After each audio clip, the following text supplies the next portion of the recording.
Good evening, everybody, and welcome to The Corner. I call this The Corner, for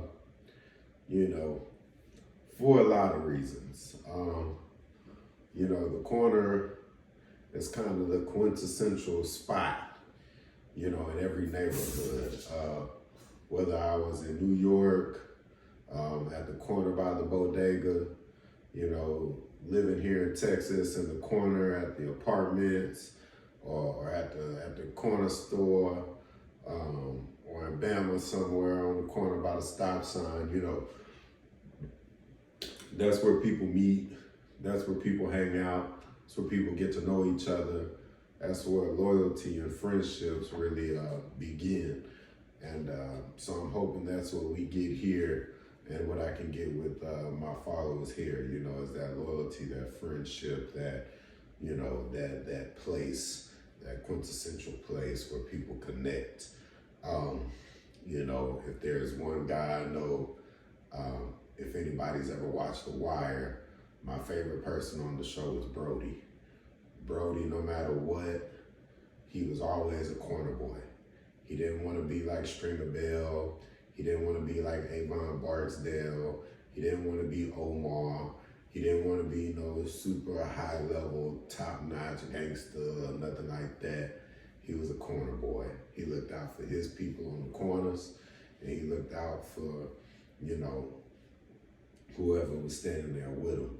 And I like to think I'm the same way. I didn't get into this profession for the big dollars or nice cars or jewelry and all of that other good stuff. I like nice things too, but I'll always be a corner boy.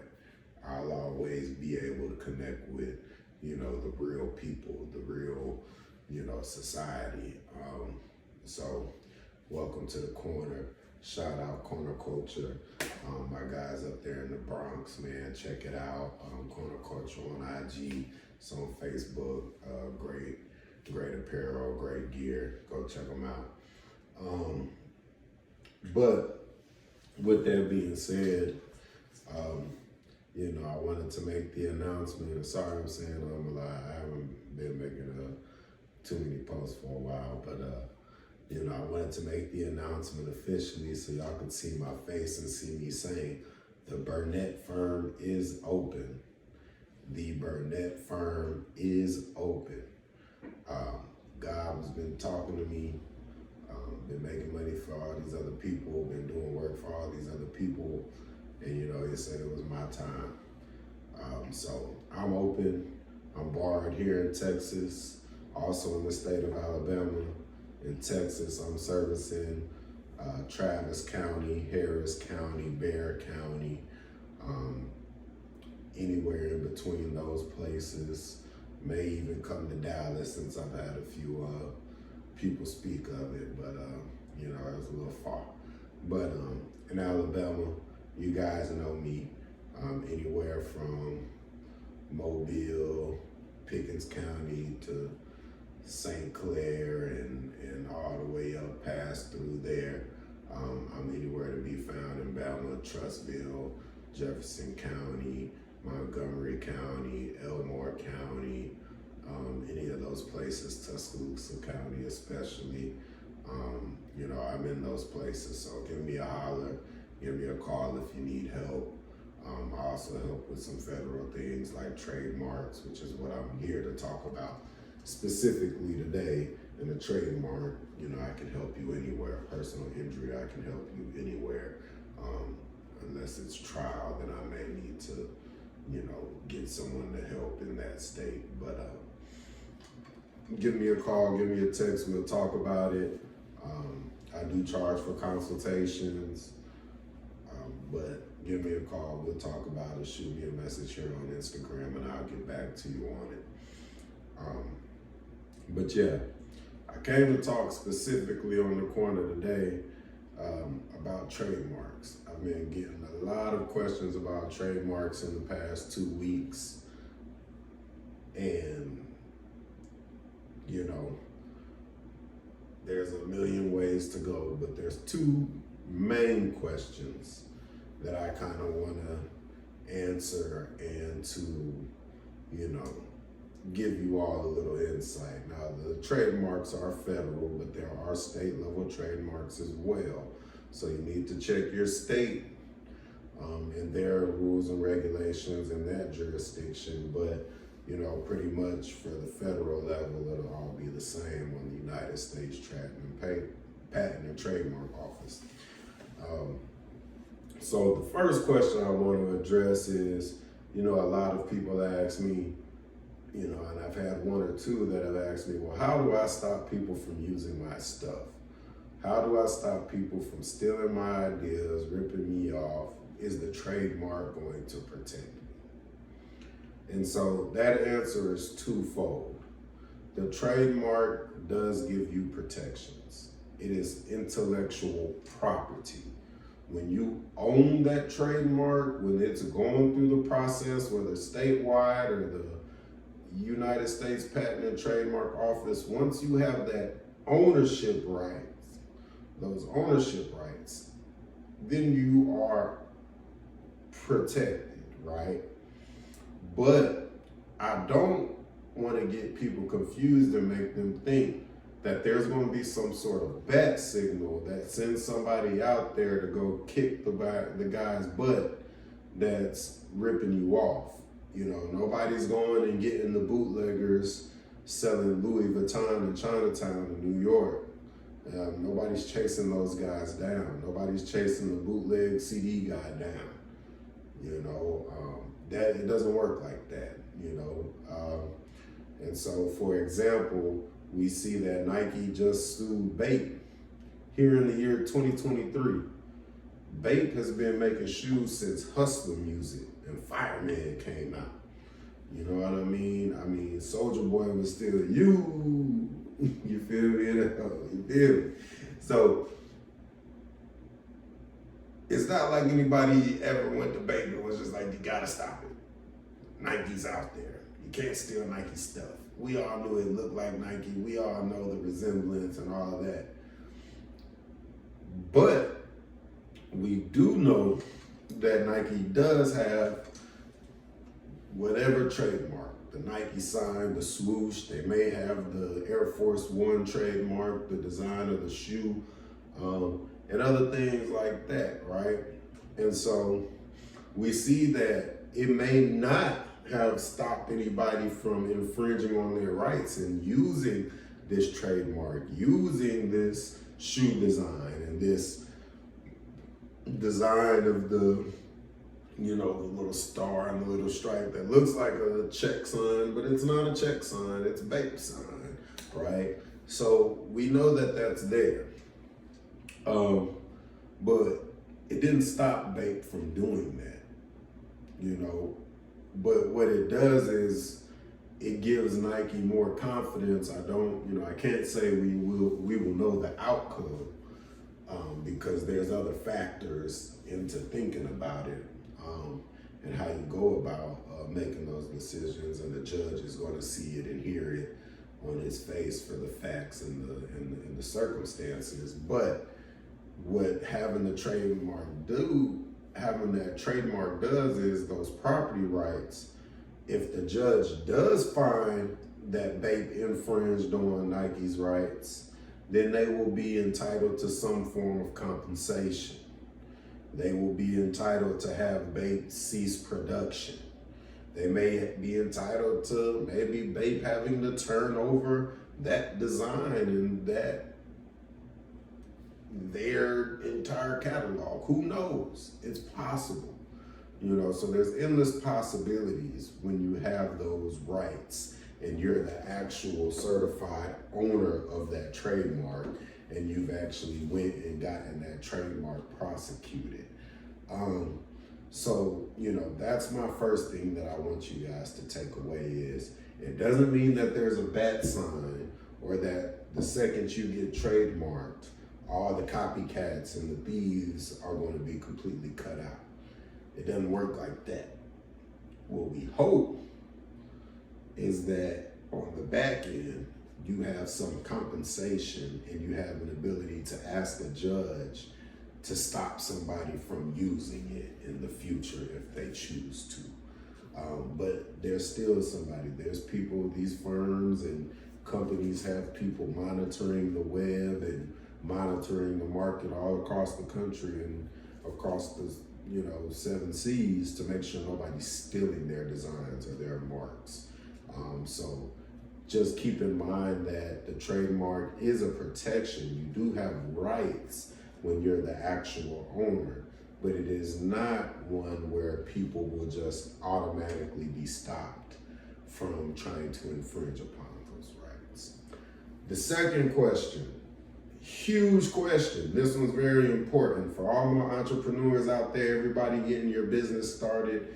I get a lot of calls like, I want to trademark it, but I don't want to put my stuff out there and then somebody steal my stuff.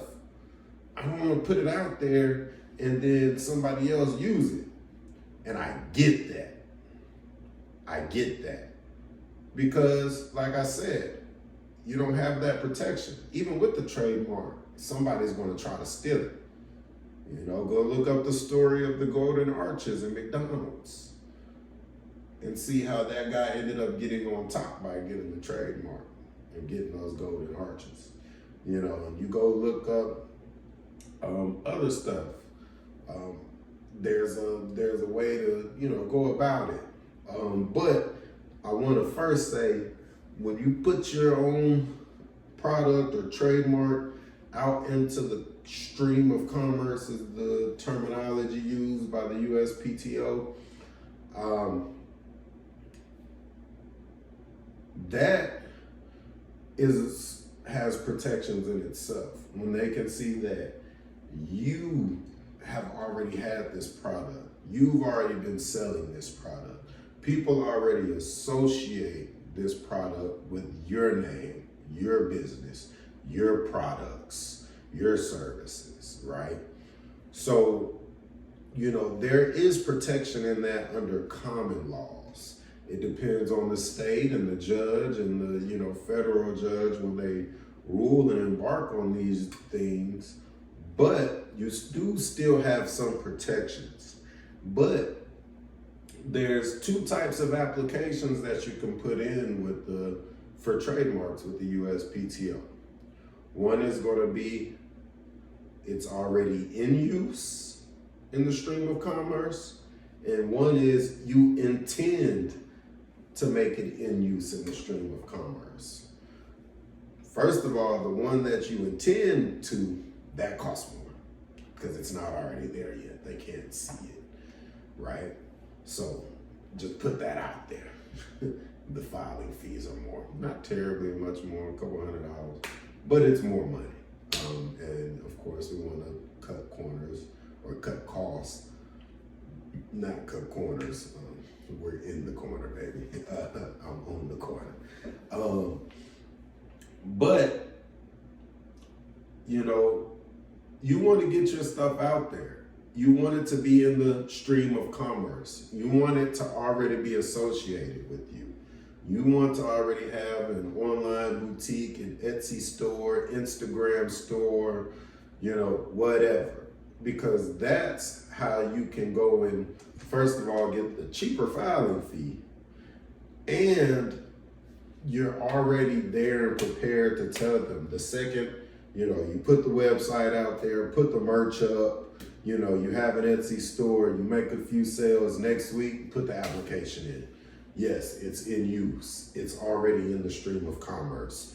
No, you don't have to go look for it. No, we're not waiting on it. It's here. This is my trademark. This is what people associate with my products. This is mine. On the other hand, if you wait, which is not a terribly bad thing, but if you wait, then you're put on a time clock to get these things into the stream of commerce, to open up your online store, to get the merchandise, to get, things on hangers in a storefront, or to have a storefront with a sign or a billboard. You have to go and get those things if you use this second application. But both of them have their advantages. For example, we know Fenty Hair came. Rihanna put in, Riri, she put in an application for 50 hair. And she doesn't actually have 50 hair out yet. She just says that she intends to put it into the stream of commerce. Now, this may be just a stunt to make sure nobody else got in on the Fenty line, since they already saw her progression going from Fenty lingerie to Fenty makeup to Fenty this to Fenty that. And so maybe her producer just said, you might not hop in the hair yet, but we don't want anybody else to claim that name. And then we can't use it. Or we don't want anybody else to claim that name and put out a product that people may associate with you, and it's not even you. Go look at Lou Will, what is that name? But they gave him a nickname, and he would have trademarked the nickname because he said, well, if they're gonna call me that on TV every night, I might as well get paid for it. But, that's another here nor there. But it's okay to be prepared and to do things in that way for that reason. But for most small entrepreneurs, my suggestion would be get your stuff into the stream of commerce first. Already start making some money. Already have a web store or have a site, or do like Master P and drive to every corner store from Memphis Memphis to North Carolina and get the rap snacks in there. Or I know other guys like Hollywood Shaq. Check him out on IG. Pratt City Savage. I know those are two guys I know that have their online stores set up. They already have their clothes in certain stores. They know people, or made deals or whatever, and they got their clothes getting sold out of a store. That's how you get your stuff into the stream of commerce. That's how you show the USPTO, my name, my brand, my trademark is already associated with each other. And that's how, you have an easier time going forward with showing that you should be the rightful owner of that trademark. So those are the two things I want y'all to take away from the corner today before y'all get back to, busy life and running around. Stop by the corner. Whether y'all just stopping by the bodega and want to talk to the crazy man outside, I'm the crazy man outside the bodega, you know what I mean? My pops always used to tell me, you can even learn something from the drunk man on the corner. You know what I'm saying? Everybody has some wisdom for you. But so that's two things I want y'all to take away. Number one is it's not a bad signal to have your trademark, to have that ownership right. It doesn't mean that people aren't going to try to steal from you. What it means is you have rights and you have protections and you have remedies in a court of law, rather than just screaming, hey, that's my name. Hey, they're stealing my idea. You can go file something in a court of law and show the paperwork to prove why somebody has infringed upon your right and why they should compensate you for it. Two, again, small businesses, small entrepreneurs, new stores opening it up, get your stuff out there.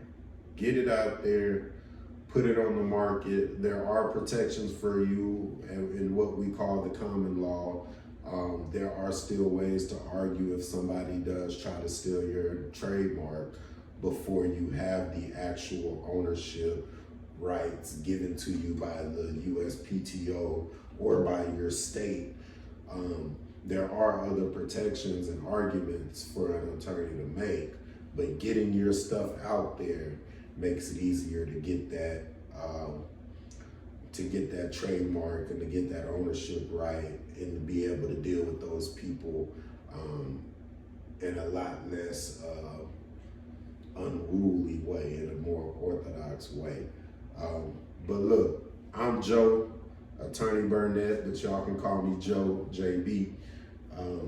This is the corner. Y'all see me, I'm in the corner.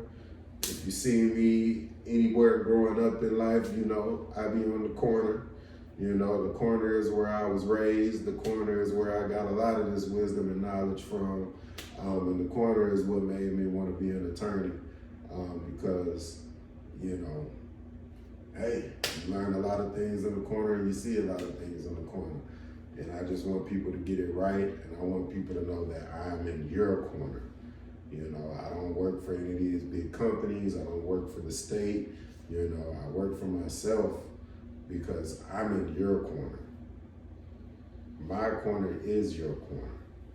So come holler at me. Y'all stay tuned in. I got more tips on the way. Slight disclaimer, this is not legal advice. This is just advice from a friend on the corner.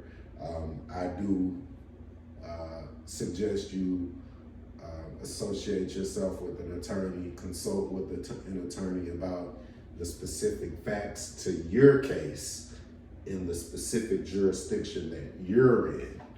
But if you happen to be in one of those jurisdictions or anywhere in the country for the trademarks, give me a call, shoot me a DM, and we can talk and I can give you some advice directly to you. But this right here is just some tips from the corner. I'm that old man on the corner just with a little wisdom to share. See y'all.